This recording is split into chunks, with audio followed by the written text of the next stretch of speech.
ang penalty is imprisonment of not less than 4 years nor more than 6 years and a fine of 4,000 pesos. So ang question ko, meron na bang report dito sa arrest at kinasuhan ba si General Torre? Last question, ma'am.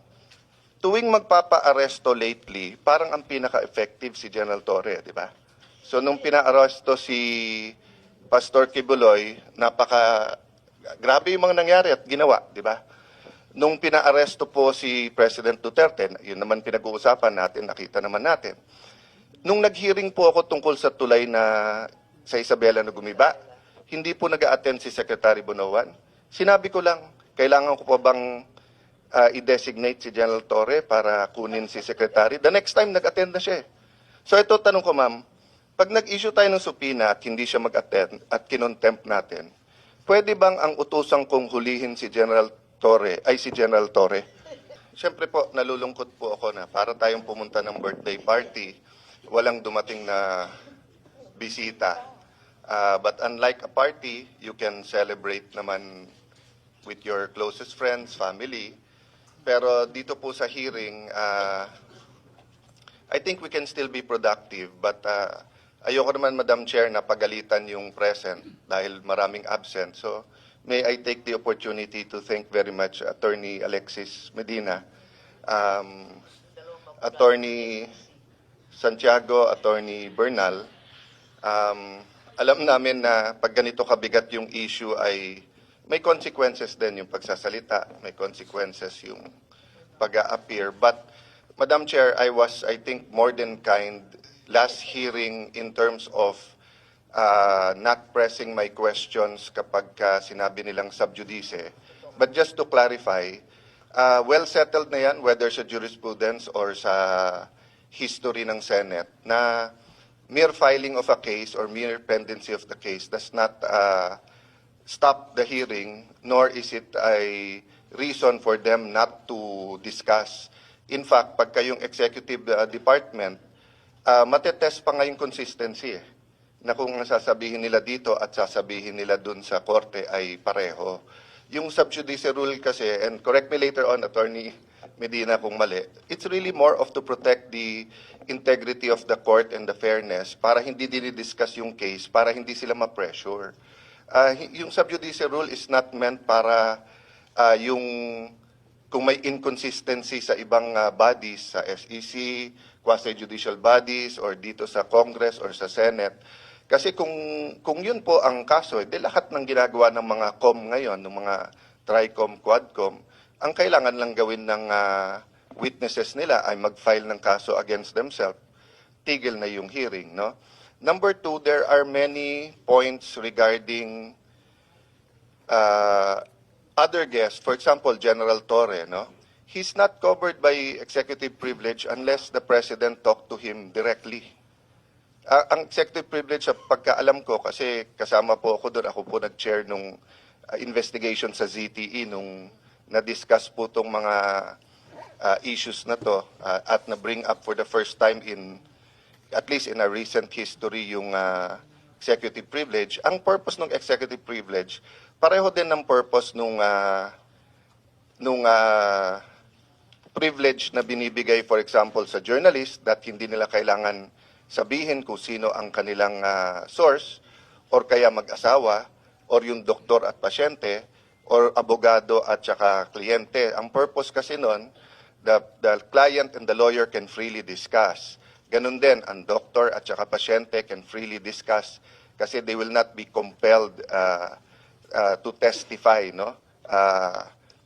Against his client, against doctor. Pero lahat yan meron ding isa pong exception, no? For example, sa doctor, if iaminin sa kanya that a crime is about to happen sa United States, then they are required to say that. So ganun din po dito sa executive privilege.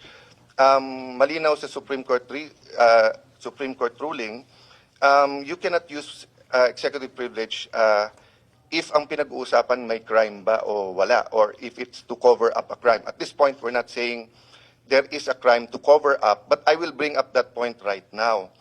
So, ma'am, of course, under your leadership, and syempre, may emotions naman talaga si Senator Bongo last time, kayo po, Ako, trinatry ko lang pigilan. Talagang bantay na bantay ako ng asawa ko na wag uminit ulo last hearing, no?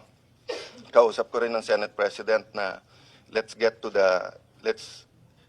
check the facts, apply the issues, wag mo nang banat ng banat kasi nga baka hindi natin nakita yung buong video. So having said that, I think lahat naman na himasmasan, lahat naman po tayo ay nakapag-reflect.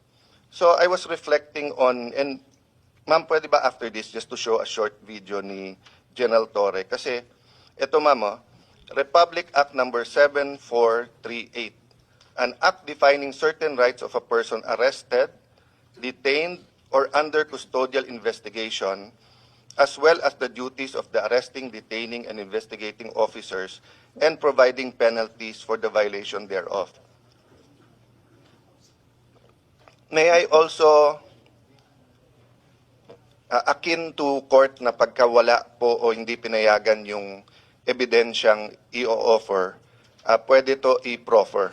No? So wala sila, pero hindi ibig sabihin hindi ko pwedeng ilagay sa record yung tanong at baka sa media nila sagutin, baka dito later on. Ang linaw po kasi dito, nakalagay po dito. Kung okay lang kay Senator Cayetano, kasi may chronological Okay, presentation one tayo, line lang. at saka si Senator Bato gustong pag-usapan din yung arrest. Sige ma'am. I'll leave just this one line lang para lang hindi mabitin yung train of thought, no. Nakalagay kasi dito, any person arrested or detained under custodial investigation shall be allowed visits by conferences or any member of his immediate family or any medical doctor or priest or religious minister chosen by him or by any member of his immediate family or by his counsel. Okay, hindi ko nahabaan kasi nga ma'am, I'll follow your advice. Ma'am, may penalty po to.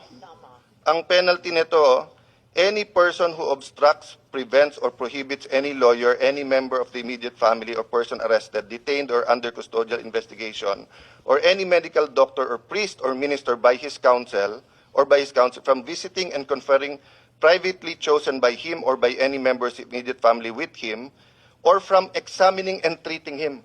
Ma'am, by his choice at any time, I'll go back to the title at saka dun sa nakalagay.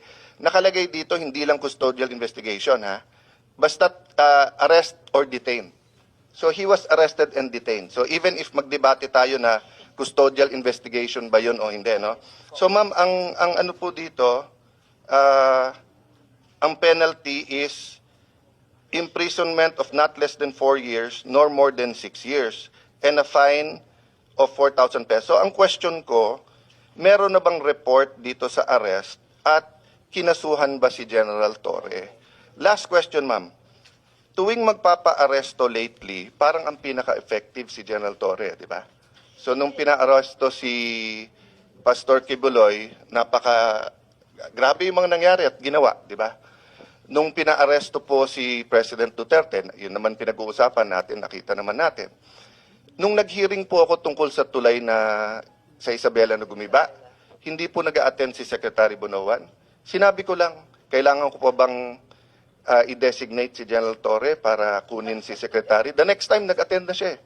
So ito, tanong ko ma'am, pag nag-issue tayo ng subpoena at hindi siya mag-attend at kinontempt natin, pwede bang ang utusang kong hulihin si General Torre ay si General Torre?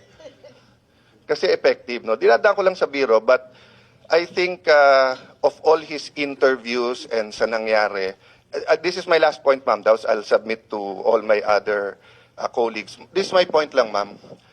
Nanunood kasi yung buong PNP.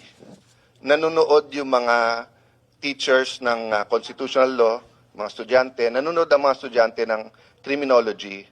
And di ba sabi nga nila, yung bata, hindi mo pwedeng turuan sa salita.